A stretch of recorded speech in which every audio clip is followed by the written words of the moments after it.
What is up, everyone? Today I am jumping into the simplest explanation for box rotation that I have ever found.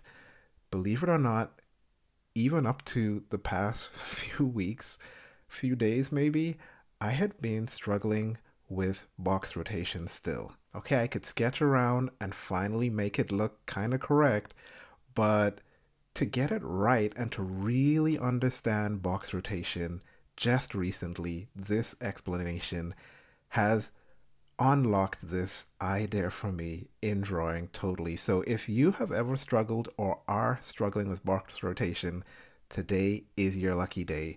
We're going to dive into this. I am going I'm thinking this is going to be so simple. I am going to attempt to do this directly with my micron pen, and we will see how this turns out. So what are we going to be doing in this video? First of all, we're going to be looking to avoid the complexity that normally comes along with most box rotation explanations and tutorials. Next of all, we're going to look at these simplified rotations and show you exactly what you need to be focusing on in order to make your rotations look believable and correct. And trust me, you will get your money's worth out of this. Last of all, who cares? Why is this important? Why am I so excited that I finally kind of unlocked this idea in drawing? Okay, so let's dive into it with number one, which is avoiding the complexity. Now, with most explanations of boxes and rotation, you get into this whole idea of vanishing points. And while vanishing points are very important for perspective and getting your drawings correct, when it comes to box rotation, it is actually overcomplicating your understanding that you need to get from the rotation. So let's look at this in terms of lenses and see how we could simplify this idea of vanishing points where you don't have to worry about it anymore. Like, you literally don't have to worry about it. So there are two types of lenses, or lenses come on a spectrum, all the way from wide to long lenses. Now, for wide lenses, if you have a box,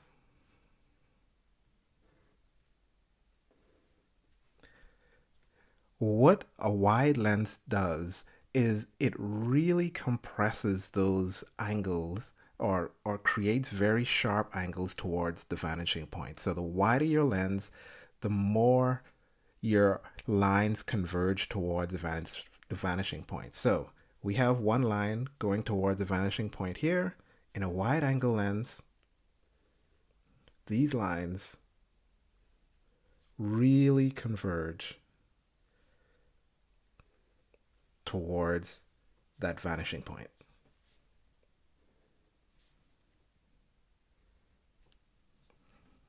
Now, on the very long lens, you can get lens so long that instead of going toward the vanishing point,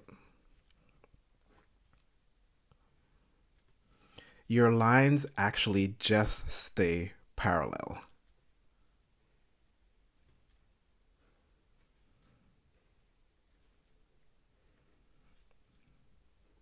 Of course, I probably still have some convergence here, but you get the point. Long lens, you don't have to worry about getting vanishing points correct. You don't need that additional complexity in your way when trying to figure out the box rotation. It's just needless complication at this level where you're trying to understand it. So for this tutorial, we're going to avoid the complexity and just stay with the super long lens, keep all of our lines parallel, and you're going to see why this is important. And even when it comes to the who cares, this is this is going to blow your mind why this is so important in the beginning stage of understanding box rotation. All right, so now that we have that out of the way, we have the complexity gone, we're going to be using our long lens, parallel lines. Let's go into the simplified rotations and see what we need to know here. So For the first rotation and for all three of these, what we're going to be doing is we have our object set up here, and as you can tell, all our lines are parallel for the most part. Uh, what we're going to be doing for our three dimensions, we're going to pretend that we are sticking kind of a pin or a kind of axle through one of the dimensions. So we're going to stick a pin through this first one, and our rotation is going to be around this axis. Okay? Now, here is the key point that puts everything in place. This is just, this is the only thing you need to remember.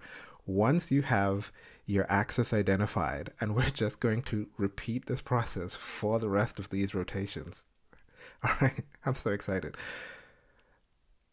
Once you have your axis here, and you notice that this pin is running up and down from, this is basically on the height of this object, which are these lines here.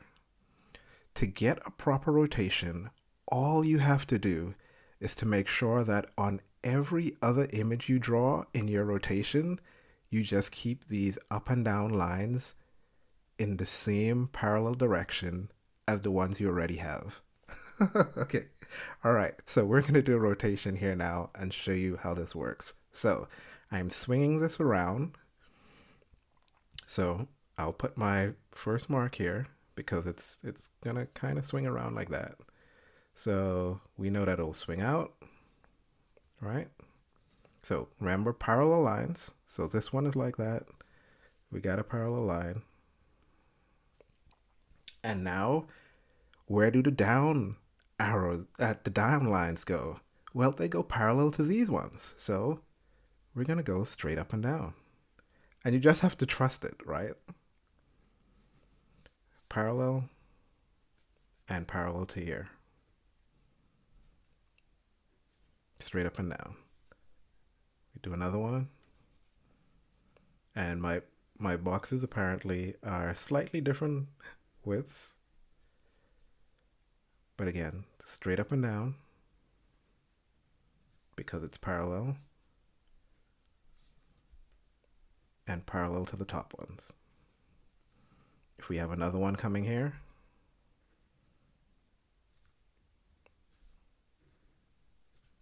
straight up and down. This bottom line is going to be parallel to this one, and straight up and down. And we have our rotation. Our box is rotating.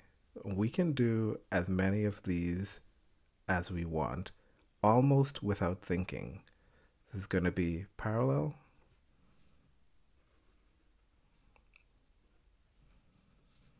and the line going here will be parallel to these ones. All right? you're rotating without almost thinking. The only thing you need to remember, this stays parallel as you swing these ones around. And that is the key. So let's go to our second rotation, and we're going to do the exact same thing again, okay? So looking at this rotation, we are rotating around this axis here.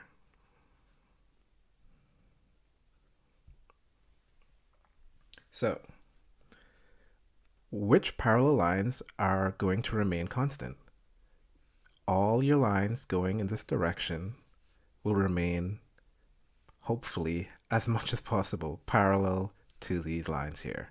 So if I want to swing this, this is going to be kind of swinging up, right? So if this line is swinging up, we're going to kind of swing out like this a bit. So this will go up. And then where do our parallel lines go? Parallel to that.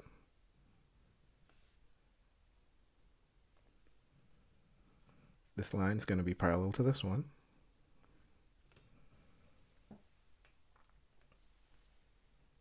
And we can barely make a line here. And this one's parallel to the top one there. So we swing out again. I'm going to move this one over just a little bit, but I know where the top line is going to be already because it's going to be parallel to these lines. And we're going to swing it up just a little bit more. So this is arching some more. The line here is going to remain parallel. This line's going to swing out some more.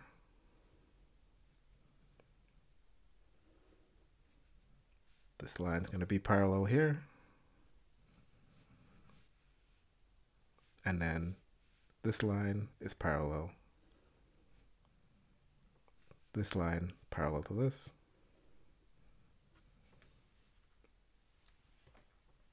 And you can just continue doing this basically all day long, okay? So let's move on to the next rotation.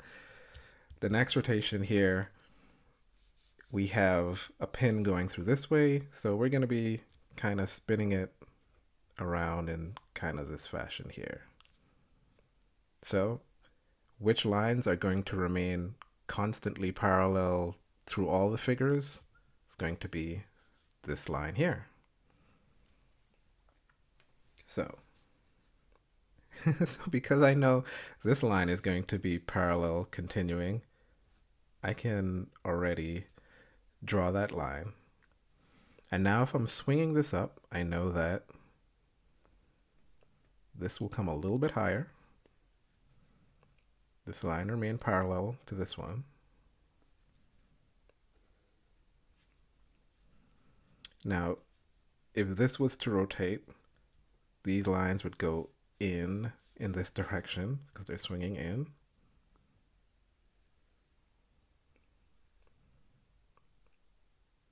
Whatever you can see is parallel.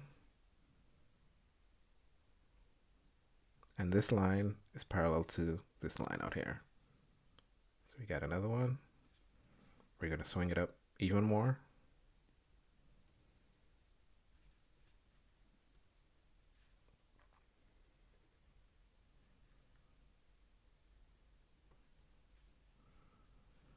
And now this needs to swing back even more.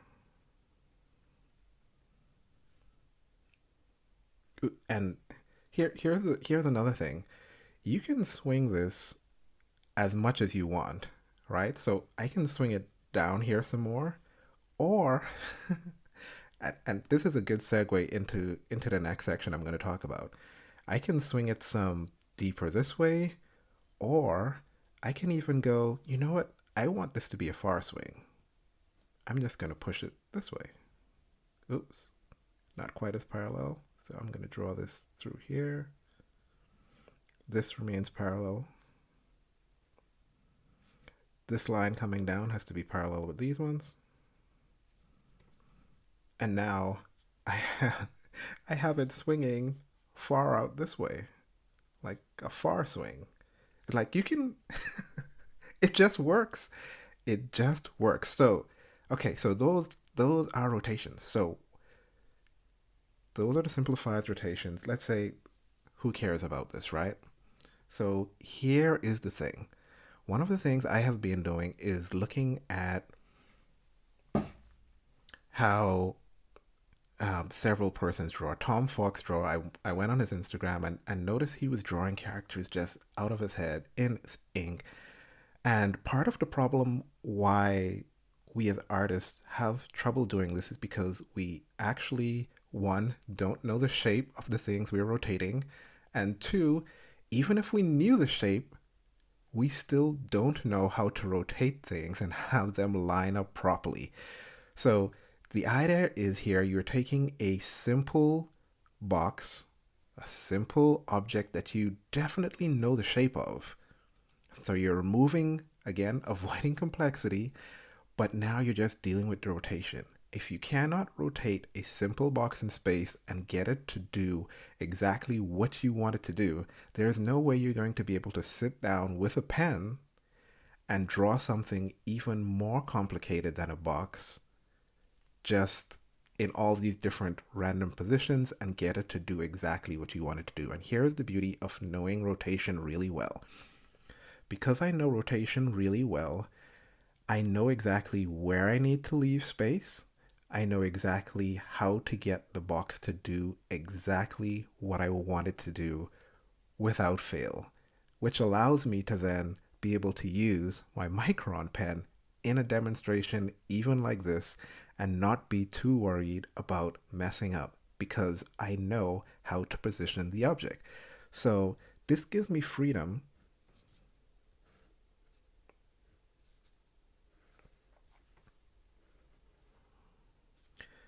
to just explore box rotation in my head, right? So if I wanted this box to fall forward, I would just leave some space here and I go, okay, I want this to fall forward in some way. So let's do that. Let's make this box fall forward. And now I just know because it's falling forward, these are the lines because my pin is going through the bottom here and it's falling forward. These lines here will just remain parallel. So I'll just do my best to keep these lines parallel. My three lines here remain parallel.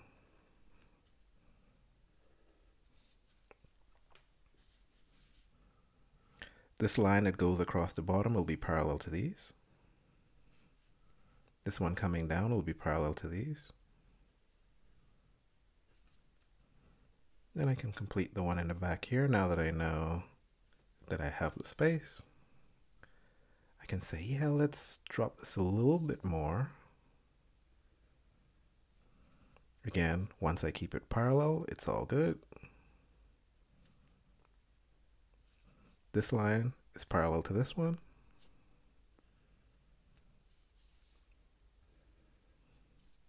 This line here is going to be parallel to this.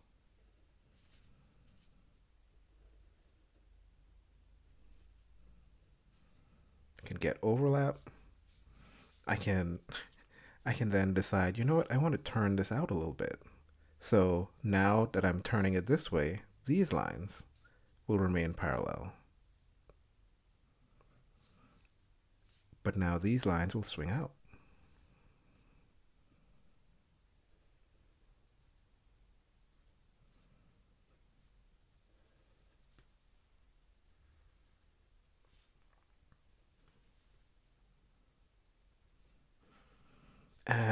And what if I want to put some more boxes behind here? Now this is going to bring me to the other point that I want to make about why it's so important to start with the long lens. And I'm going to show you this just in a little bit here as I finish up just two more boxes to make the point here. So I'm going to do a little bit of a rotation behind here. And it's like I know exactly what, like I can just think up what I want the box to do and I know exactly how to make it do that. And that's just the beauty of the simplified method. I know exactly how to get the box to do what I want it to do.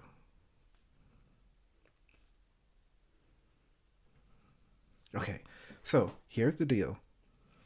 The other thing about using the long lens where all the lines stay parallel to each other is that no matter how many boxes I draw randomly anywhere on this page,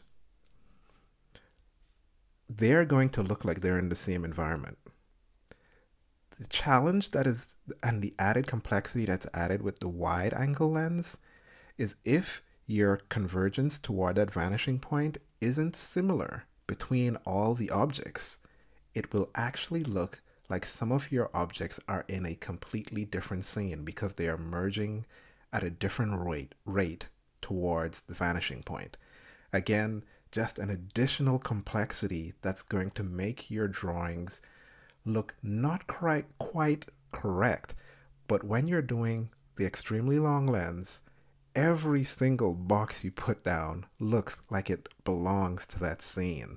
It looks like it just belongs there. And if you add some overlap, the effect is perfect. So I can go, oh yeah, I just want to do like more box rotations.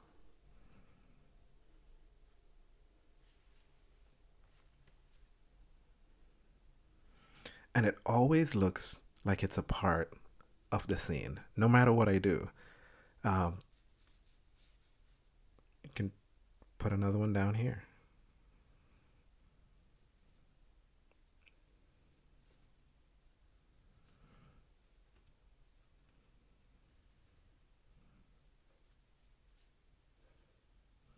If I want to make this like a stack of books and I want to rotate another one under here in the stack, like let's say I want to make the book come this way. Now, I'm not rotating up and down, I'm actually turning this. Imagine a pin is in the middle here. I am turning it.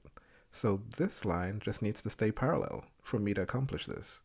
So I can put my box there. And now these ones stay parallel. And I have started stacking books.